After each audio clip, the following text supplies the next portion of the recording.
So, what are treasures in heaven? If we're going to be looking at this and considering this, how do we treasure things in heaven? If that's what Jesus says are hard to follow those things, then how do we begin to wrestle with and think and invest and treasure the things that really matter?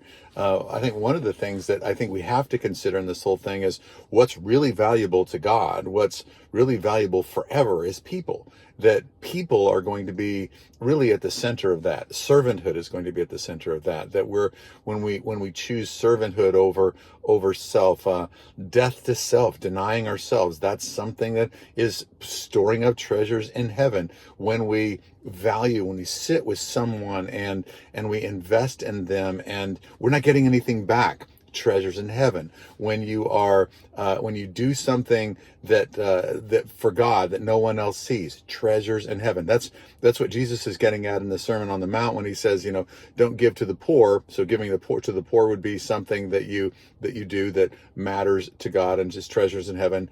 Don't do it so that other people see it. Then you'll have your reward.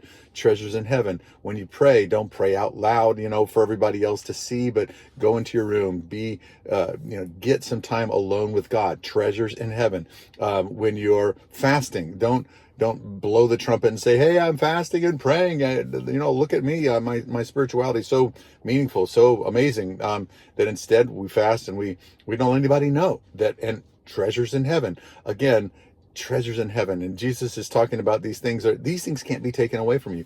These things don't decay. These things are not susceptible or as susceptible to the external sort of stealing, decaying, dying type of a thing that this present age is part of. And so when we're investing in treasures in heaven, we're investing primarily in people. That's what Jesus invested in. Jesus invested in 12. He invested in an entourage of people. He invested in people. He laid his life on the line. He served, and that's what he did all the time. And those things are all treasures in heaven.